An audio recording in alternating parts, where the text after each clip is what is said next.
Well, hey y'all, and welcome to the Hillbilly Chicken Ranch. I'm Susan, I'm your hostess, and today we're going to make something that has become increasingly more popular, and it is a herbed salt.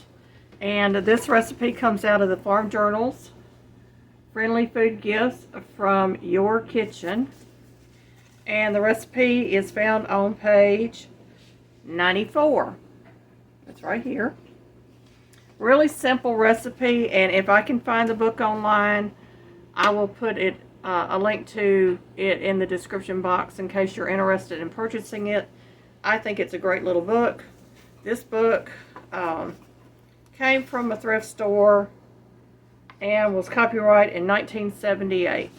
So we're going to get started with the recipe, and I will pan you down so you can see everything that I'm doing. The first thing I did is I pulled out my NutriBullet, and I'm going to use my NutriBullet to blend everything together. So I'm going to get that ready, and I've got a large jar ready and a salt shaker ready. The ingredients are salt. Now I'm using a sea salt, but you could use any kind of salt that you want. It calls for sweet basil. And this is some sweet basil I either grew or the Amish community grew, or I got it at Ada's country store. This is oregano. You can use Mexican oregano or this oregano, either one will work. And parsley. And I took some fresh celery a while back and dehydrated it and ground it into a powder, so I'm going to use the celery powder. It calls for celery flakes, but either one will work. And whatever kind of paprika you have on hand.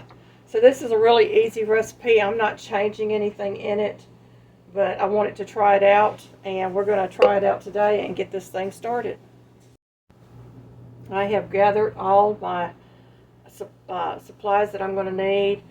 You're going to need a 1 cup measure. You're going to need a 1/4 cup measure, and this one goes from a 1/2 cup down to 1/8 cup, and I've got it set on the 1/4 cup. You're going to need a teaspoon and a tablespoon. And you're also going to need a funnel to put your salt into your shaker. And you're going to need a canning funnel to put the rest of the seasoning into a jar.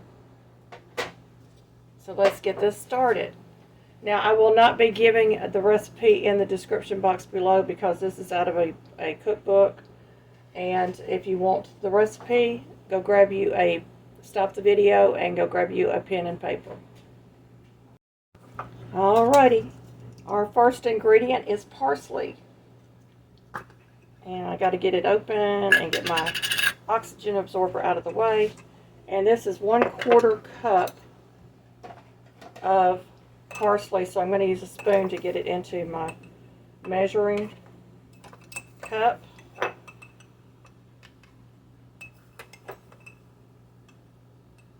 And parsley is a really good diuretic, y'all.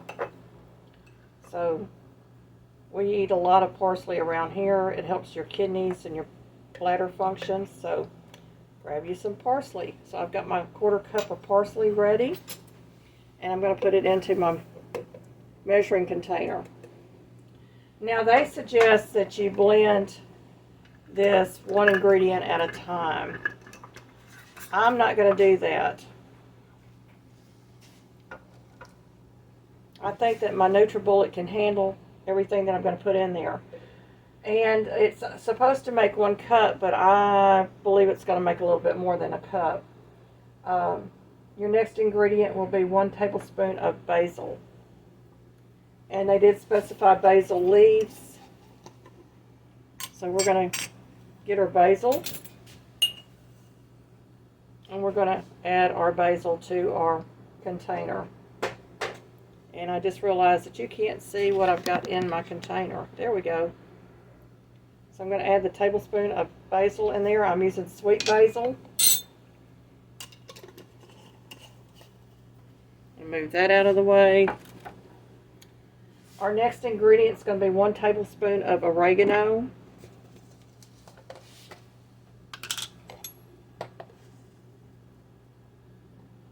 And there's my 1 tablespoon, adding it into my container.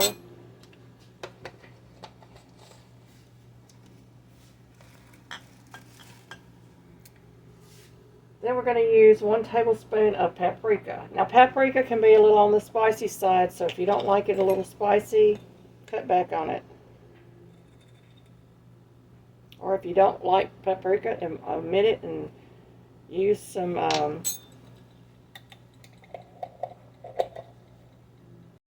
turmeric powder, because that's still going to give you the color, and turmeric is really good for inflammation. We're going to use 1 teaspoon of celery flakes.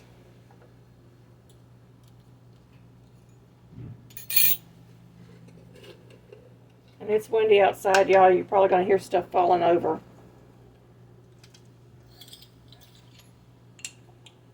So it calls for a teaspoon. I think I'm going to add a little more of that because I really like celery.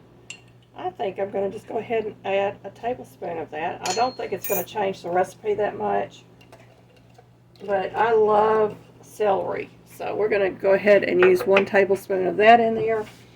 And now we're going to move to our salt. And we need 1 cup of salt. And I know it sounds like a lot of salt, but you got to remember this is a salt-based herb mix. And I'm just going to go ahead and get this measured out.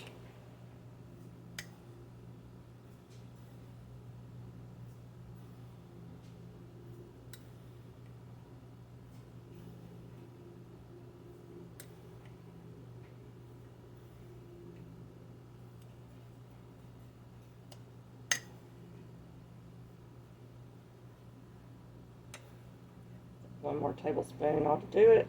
I don't have to have it right at the top. There we go. So I'm going to go ahead and put this in my measuring cup. And we're going to move this out of the way.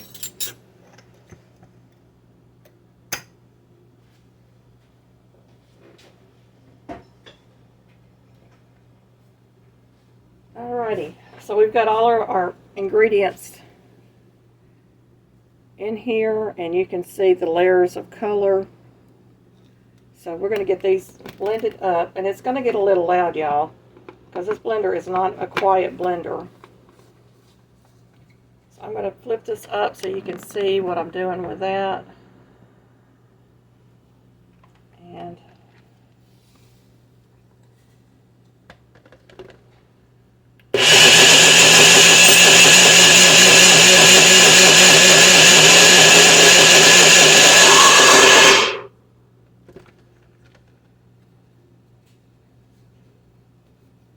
I still see a few flakes in there, so I'm going to do it again.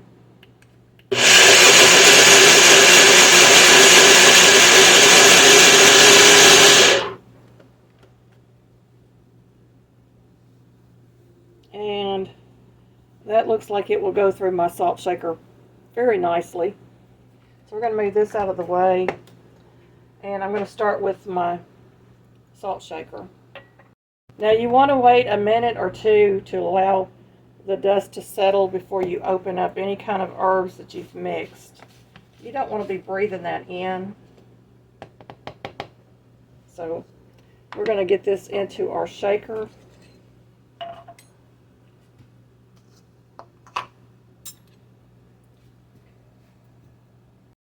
And you will notice that there is no pepper in this. This is a salt herb mix.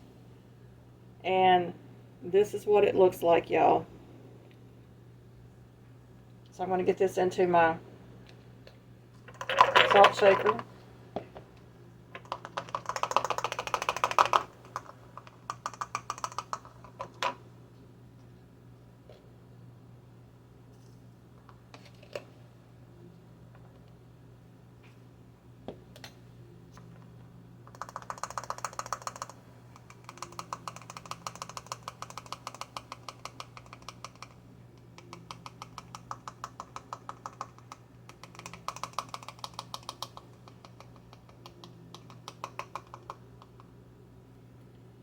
think I got enough room in there for maybe one more tablespoon.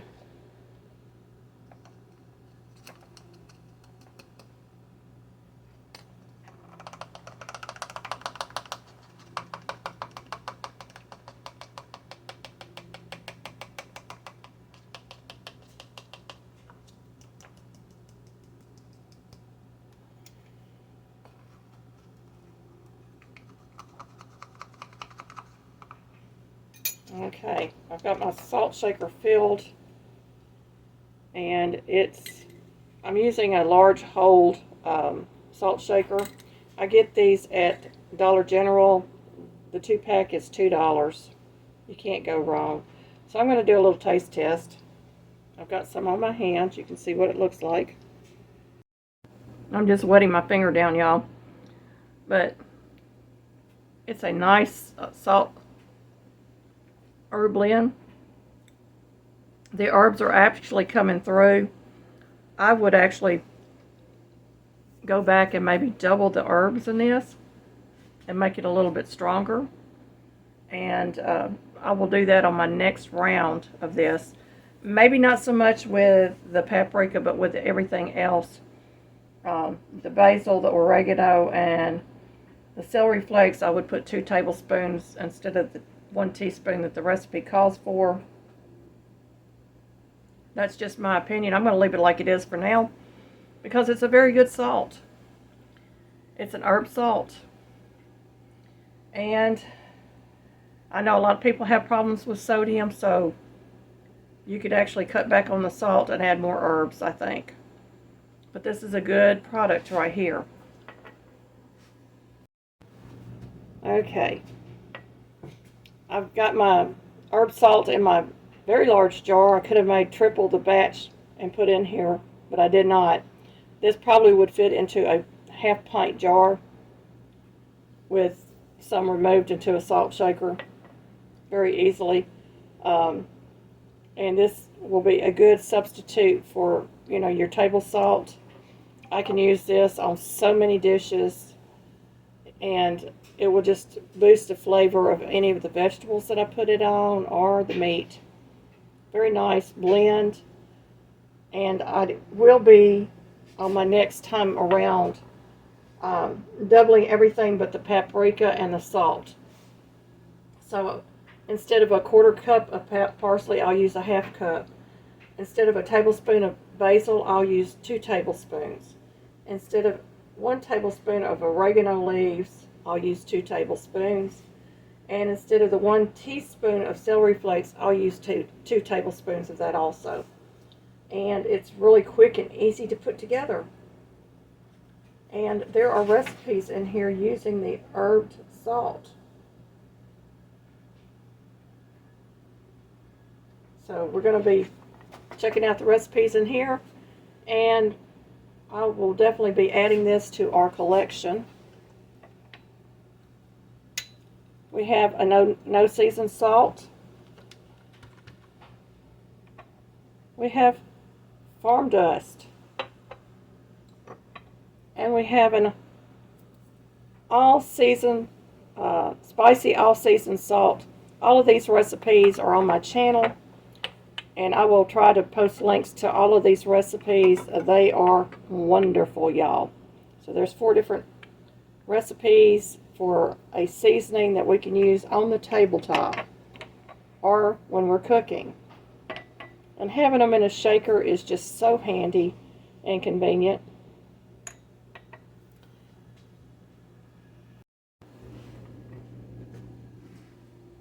Well, everyone, I really appreciate you watching me make herb salt. Thank you again. May God bless you.